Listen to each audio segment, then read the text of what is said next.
The political decisions people make will affect many lives. Many people see politics as the government and the laws being made. While that is true, it's way more complicated than that. I don't know what type of procedure is this. Some of you may be aspiring to positions of leadership in the political arena. And I accepted full responsibility. But the question is, why do you want to lead? It has everything to do with you. Every law that is made will impact many. Sometimes the decisions do affect people negatively. Therefore, it's very important to note that every vote that you cast will either break or make people. Politics with GA brings you the latest political news as well as insight and analysis as we discuss the most important issues that matter.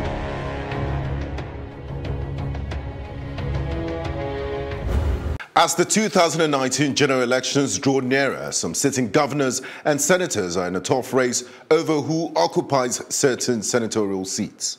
Hello and welcome to Politics with GA.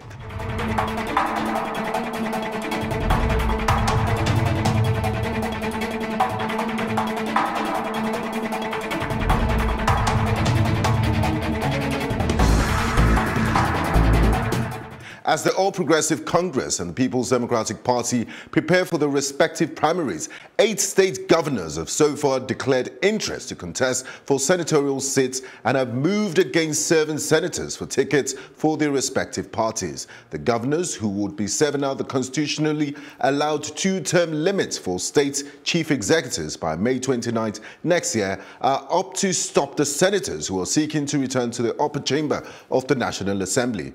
These governors include Governor Rochas Okorocha of Imo State, Ibrahim Gaidam of Yobe State, Abdulaziz Yari of Zamfara, Ibrahim Shetima of Borno, Ibikunle Amosu of Ogun State, and Abiola Ajimobi of Oyo State, Governor Tanko Almakura of Nasarawa State, and Governor Abdul Fattah Ahmed of Kwara State. Currently, there are 15 ex-governors in the Senate, and political pundits are of the opinion that some of the governors only go to the upper legislative chamber to rest, describing it as a situation which has gross implications for the future of the country.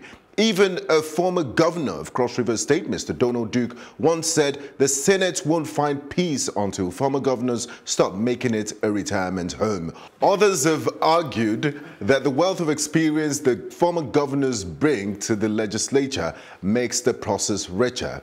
In what is fast becoming a trend in the Nigerian political scene, we have witnessed a group of kind-hearted Nigerians buying nomination expression of interest forms for politicians seeking office in the 2019 general elections. The first was former Vice President Atiku Abubakar, who was emotionally overwhelmed and broke down in tears after some groups presented him with the presidential nomination form of the PDP. Shortly afterwards, members of a group called the National Consolidation Ambassadors Network brought the expression of interest and nomination forms for President Muhammadu Buhari's re-election in 2019. The group said the decision to buy the form for Mr. President is an appreciation of his achievements since he assumed office. Yesterday, the Independent Petroleum and Marketers Association of Nigeria and 4 other groups bought a nomination form for the APC governor of Kaduna State, Malam Nasir El-Rufai, to recontest the governorship election in 2019. Mr. El-Rufai expressed surprise at the gesture, and according to him, he did not have the money to purchase the nomination form for his re-election bid when the amount was announced. He said the money in his bank account was not close to that amount. Meanwhile, in Kano State, a support group of President Muhammadu Buhari and Kano State Governor Abdullahi Ganduje, under the ages of 1 to 10 in Kano yesterday, purchased a 22.5 million naira governorship nomination and statement of interest form for the Governor Umar Ganduje. While responding, he said, "I must tell you that this move is timely, as I was already making moves to sell my cows, as I have given directives to my relatives in the village to do so." The big question is, isn't it time these political parties reduce the cost of nomination forms in order to prevent our dear governors from selling some of their prized possessions? I would also like to appeal to these kind-hearted Nigerians to help the 87 million Nigerians currently living in extreme poverty. The race for the government house in Alausa is heating up as the incumbent governor of Lagos State, Mr. Akinwumi Ambode, yesterday finally picked up his interest of expression and nomination forms for his second-term bid in the forthcoming 2019 general elections. Several twists and turns have greeted the moves by the APC to have a flag bearer for the 2019 general elections in the state. The upheavals in the party came to the fore after the Lagos State Governor Akinwumi Ambode collected the party's nomination form. It was also discovered that two political godsons of the APC national leader, Asiwaju Bola Ahmed Tinubu, Mr. Jide Sanwo-Olu and Dr. Obafemi Hamzat, had obtained the forms to contest the position in the direct primaries bill to come up in 2 weeks' time in the state. Meanwhile, businessman and chairman of Forte Oil PLC, Mr. Femi Otedola, has been reported to have accepted the offer of a governorship ticket by the People's Democratic Party. According to Mr. Dele Momodu of Ovation on his Twitter handle, he said Lagos 2019 promises to be interesting. PDP offers Femi Otedola governorship ticket and is accepted and personally confirmed to the Boss newspaper.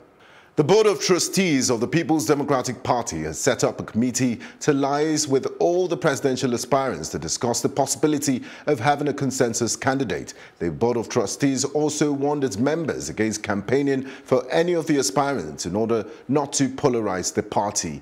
All candidates have been given different reasons why they should emerge as the party's flag bearer. The Senate President, Dr. Bukola Saraki, says it should be the time of the North Central Zone to rule Nigeria. Former Governor of Kano State, Rabiu Kwankwanso, said he is the candidate to beat President Buhari because he has a mass followership. The PDP presidential primaries will hold on the 5th and 6th of October. The People's Democratic Party's Governors Forum yesterday passed a vote of no confidence on the Independent National Electoral Commission, questioning its readiness to conduct credible elections in 2019. The forum also condemned the federal government's alleged use of security operatives for political ends and the refusal by President Muhammadu Buhari to sign the Electoral Amendment Bill. INEC needs to reinvent itself as a truly independent umpire of the country.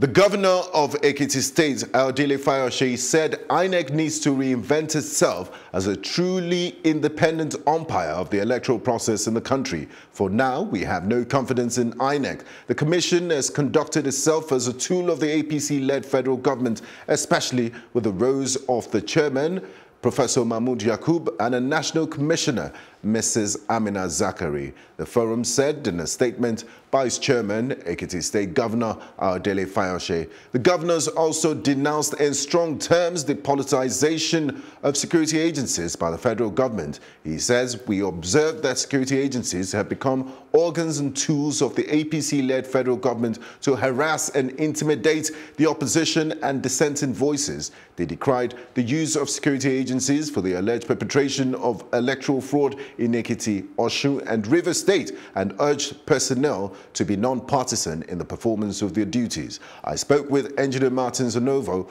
on the accusations of INEC being a biased umpire, and this is what he had to say.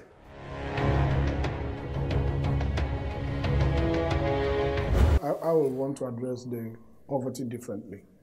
INEC is saying they are looking at ways to make it impossible for the vote buyer to verify compliance. That makes sense to me. I like that. Yes.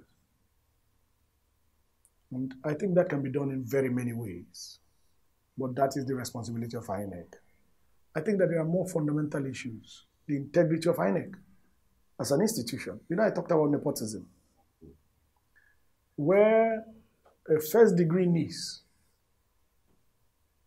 of the president is the director of operations of INEC, the most potent officer with respect to elections. I do not understand how Rangers Football Club will be playing against Kano Pillars and Kano Pillars will bring a referee. I don't understand it. That's what seems to be happening. A first-degree relative. Now, put it in the context where the INEC chairman himself, who in my opinion is de jure, the de facto INEC chairman is the director of operations. De facto. In this circumstance, the INEC chairman himself comes from the same region and the same religion as the incumbent. And the director of operations is a first-degree relative, a niece. But people would argue with you and say these are primordial concerns, that there are operational guidelines, and as long as they have not found wanting to have breached the INEC constitution or broken any excellent laws in the Nigerian constitution, then your fears are unfounded, because they're basically there's no evidence to point towards collusion of these individuals you mentioned, just because they share kinship or they belong to the same religion. Yes, we have had a lot of arguments that, in my own opinion, are perverted. I just want a situation where Canopilas will be playing with Rangers, and Canopilas will agree that Rangers should bring the referee. It doesn't make common sense. Fair enough. We can bring all sorts of arguments. It doesn't make sense. In law, you say justice must be done and be seen to be done. And in law, you said you must have an independent, unbiased judge to have justice. What is the likelihood that a first-degree consanguineous relation appointed by the same relation will not want to favor? And historically, we saw Kogi, we saw Edo, we saw Ondo, and we saw Ekiti, the worst case. So, coming to say that the fears are unfounded, to me, are completely untenable and perverted.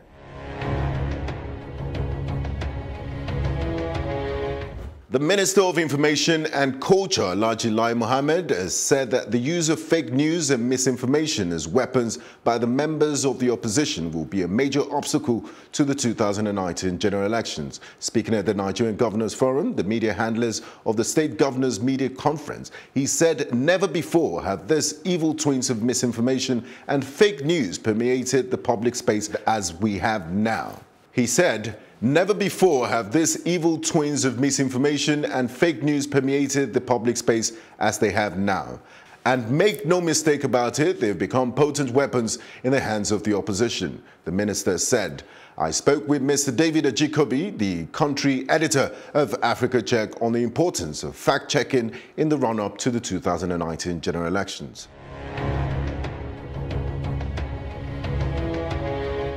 How big of a problem is fake news as we approach the 2019 general elections? Well, I mean, it's quite obvious. It's a big problem. If we would look at the historical context, we saw the impact of Cambridge Analytica in our previous elections, and essentially the idea is that some political actors hired independent firms to frame, to spread false information, fake news, propaganda, exactly, a clearly false narrative, and a narrative that had that was divisive, that could potentially cause crisis and chaos in the polity at that point. Yes. Just to get voters to vote in a particular way. Yes, yeah, that's the end point. Exactly. Now, for democracies to function, public figures need to be held accountable for what they say. It's very important, and the claims they make needs to be checked openly and impartially. Yeah. How do journalists and citizens check politicians, and whose responsibility is it at the end of the day? Is it strictly journalistic enterprise? Well, I'd say the first and foremost, the importance of doing that is that you're not just going to judge or assess a government or a political office holder or a governor by what he has done when he was in power, but also what he says, because what you say could actually also be very powerful. And whose job is it? I think it's the job of journalists generally, and even people holding power to account. Holding power to account is not just about saying, oh, okay, I'm going to this person, accountability. No, the first point of accountability is asking questions. So if a presidential hopeful says, oh, corruption is this, why you spend this amount of money doing this, the first question is, sir, can you back up your claims with figures and evidence? So public conversation around the elections, around issues around the elections, should be evidence-based, based on empirical data, on facts. Because we are in a country where we are swayed by emotions, we're swayed by religion, we're swayed by ethnicity. So imagine putting all of that together. It's chaos, yes. You know, in an era of post-truth, post-trust, fake news and propaganda.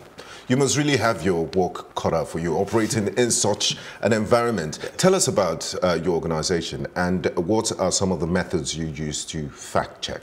Okay, so Africa Check is Africa's biggest and first fact-checking organization. We operate in about 4 or 5 countries. We have offices in Lagos, Dakar, Nairobi, and Johannesburg. And essentially what we do is to raise the level of public conversation, by, evidence-based, and we reduce false claims, in the public space. And how we go about that is that we believe that if public discourse is evidence-based, it will be more issue-based, and we will have more solutions rather than just sentiments around or lies and propaganda and things like that. So that's essentially what we do. That's our theory of change. How do we do it?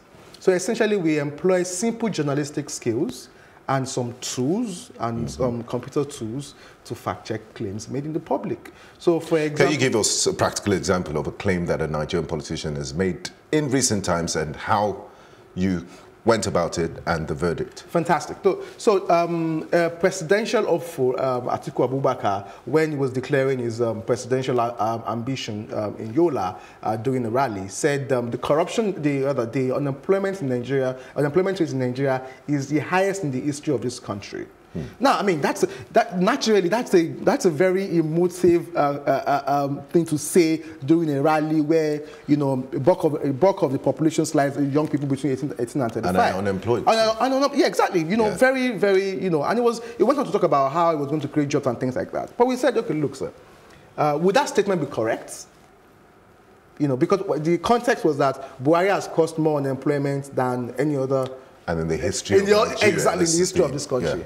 So here's the thing. Now, while we see that current unemployment rate is 18.8%, we asked first and foremost. Beyond the face value. Yeah, first and foremost, we asked him. We told him to give us evidence that is true. It never got back to us. None of his aides got back to us. Then we went into data. We went to data from the National Bureau of Statistics, unemployment data. And the most recent one is Q3 2017. And what it shows is that unemployment in Nigeria is 18.8 as we speak. So it's not the highest. We've had 24.3 before. We've had 23 point something before. But the caveat is that the way we calculate unemployment in Nigeria has since changed since 2014. So you see, it's convenient for a politician to make that kind of claim without putting that caveat. In context. Exactly, context. So it was out of context, and it was unproven, because if you used to calculate something in a particular way and now you have changed it according to ILO standards, the head of the National Bureau of Statistics said, look, for you to be considered unemployed now in Nigeria, you have to work between above 20 hours. If you work less than between 20 to 40 hours or 40 hours above, if you work between 20 to 40 hours, you are considered underemployed. Yeah. Do you understand? So the technicalities of measuring unemployment has changed. The instruments have changed. So what we did when we looked at that data, we got back to MBS, we explained the context to our readers, and we came to the verdict that statement is unproven. Okay, now we're discussing, and it's very important to have this conversation at all levels, because millions of people are going to go into the polling booth next year to choose their elective representatives. A few people out there might think, this is an elitist conversation, it's very academic and tools and all of that, but almost everybody has a smartphone these days, and we get tons of WhatsApp messages. There are even some WhatsApp messages you need to type amen and it gets to, to God. So action can be taken. How do you bring this discourse down to the ordinary man, and how dangerous is fake news? What are the consequences of the unwanted spread of let me start from the last question. How dangerous is it? It's the implications of fake news can be as grave as, the loss of life, the loss of livelihood. You understand? So when the people are exposed to false information, it means that the kind of decisions they will make will be made based on the premise of the quality of information they have access to. I mean, you bought this tie based on, you saw the price. You understand? You probably bought the car you use is based on the information you have and things like that. So the drugs you take. So I mentioned the Ebola part, I mentioned the polio part, I mentioned the polio vaccination hoaxes that we've had before and things like that. So it has dire consequences. Look at MMM. Look at what MMM did to Nigerians. People lost their So how do we bring it down? Fact-checking is not elitist. Fact-checking is, the functional unit of fact-checking is critical thinking. It's not to believe everything you see on WhatsApp or anything. And everybody has a nose. Everybody should be a fact-checker. But the problem is that we're in a system or a cultural system where we don't ask questions, we don't ask or you choose to believe what you want to believe because of your biases. Exactly, because of your bias, exactly. So how do we bring it to people, Mama, we see Kayode in Ojota, is that we get into that space. So we also have a WhatsApp platform, a business WhatsApp platform, where we spread our research, the findings of our research. We are planning to go into Pidgin, Yoruba, Hausa, and Igbo. We have 2 radio shows. We used to have 2 radio shows, but we have radio shows where we go on radio to discuss the findings of our research. And the latest issues. Exactly. So the idea is that if people listen, I mean, radio is one of the most popular mass communication means in Nigeria because of its, obvious properties. So yes, we're working and we have done certain things to go, into that space where people spread that false information. Yes. Now, talking about the ruling party, All Progressive Congress, they are up for re-election in 2019. Your organization, Africa Check, has a tool called the Promise Tracker.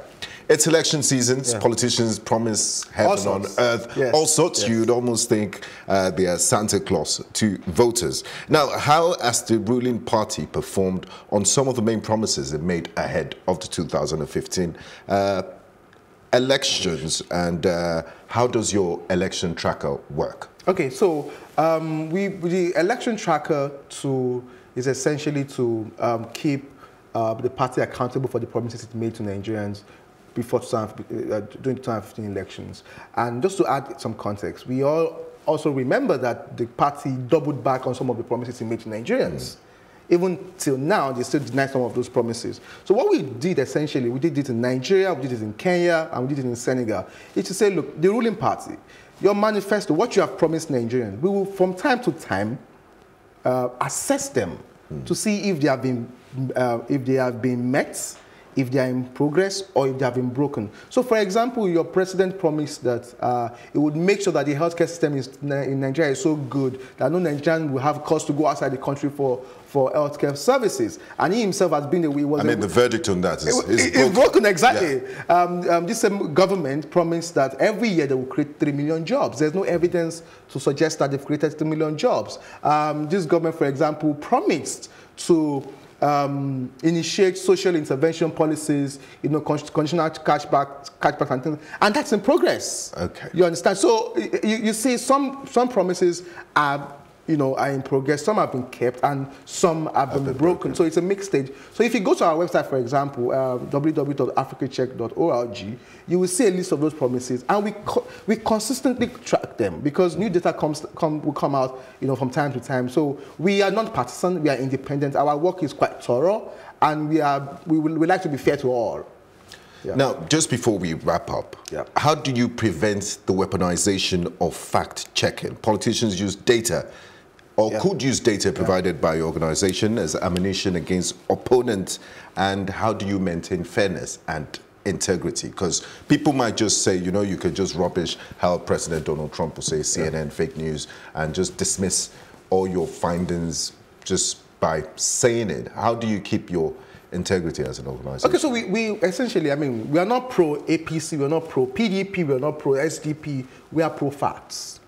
We feel that some facts are sacrosanct, that no matter how you paint them, the realities are there. So for example, if unemployment is 18.8% and underemployment is 24 point something %, and youth unemployment is around 30%, you are seeing about more than 10 million Nigerians within 18 to 35 who are unemployed or underemployed. Yes, that's a fact. Mm-hmm.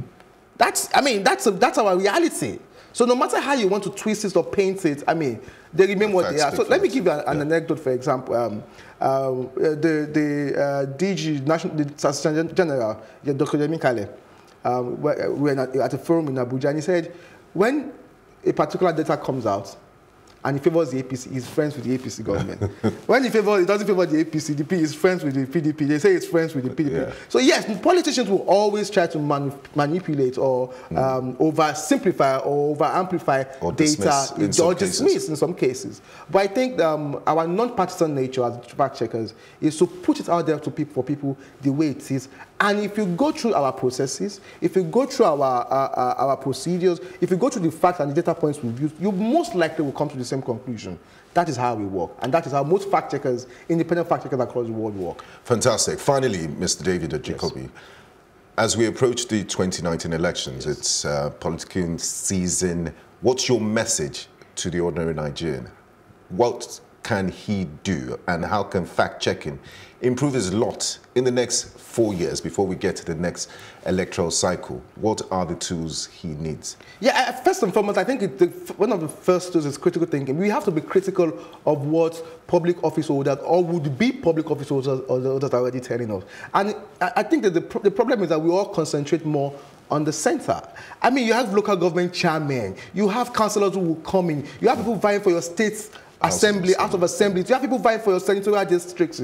These are people, you should be asking questions. What did you promise us 4 years ago? Can you provide evidence that you have supplied us 25 balls? Do you understand? So if Nigerians begin to ask critical questions, hold their leaders to account to what they do and what they say, I think that politicians will be more circumspect about just saying all sorts of things just because they want to get elected. They will now begin to think actively about and improve the political discourse. Exactly, yeah. And even public discourse about elections and issues, and it will be issue-based. When you ask critical questions from your politicians, that is when you have issue-based conversations, not about this man is from Katsina State, exactly. This man is from an Hausa man. No. Issues. Let's talk about the issues. Yeah, exactly. If rice is 100 naira, it is 100 naira. It doesn't change. It doesn't know if you're a Muslim or a Christian. Exactly. You still have to go and buy the rice. You have to feed yourself. True. So if you're more critical of our politicians, what they do and what they say, if we hold them to account in those two ways, I think that the political process and the political cycle will be much more elevated and exciting. On that note, I'd like to say a big thank you to you, Mr. David Jacobi. Thanks for joining us on Politics with GA. Thank you very much. And finally, in Zimbabwe, Zimbabwe's main opposition leader, Nelson Chamisa, may take a mock presidential oath on Saturday, his spokesman said, 3 weeks after President Emerson Mnangagwa was inaugurated following a court decision upholding his disputed election victory. However, a junior minister warned the opposition movement for democratic change that any attempt to undermine the government's legitimacy will be dealt with mercilessly. Nelson Chamisa, who heads the MDC, has argued that he was cheated of the victory by the Electoral Board and has rejected last month's Constitutional Court ruling that declared Mnangagwa as the winner of the presidential vote in July. Kenyan opposition leader Raila Odinga similarly took a symbolic oath in a direct challenge to President Uhuru Kenyatta in January. If I was in a position to advise Mr. Nelson Chamisa, I'll tell him, please don't do it. This is borderline treason, as the courts have had their final say on this. Thanks for watching Politics with GA. Until next time, I'm Benga Aborua. The political decisions people make will affect many lives. Many people see politics as the government and the laws being made. While that is true, it's way more complicated than that. I don't know what type of procedure is this. Some of you may be aspiring to positions of leadership in the political arena. And I accepted full responsibility. But the question is, why do you want to lead? It has everything to do with you. Every law that is made will impact many. Sometimes the decisions do affect people negatively. Therefore, it's very important to note that every vote that you cast will either break or make people. Politics with GA brings you the latest political news as well as insight and analysis as we discuss the most important issues that matter.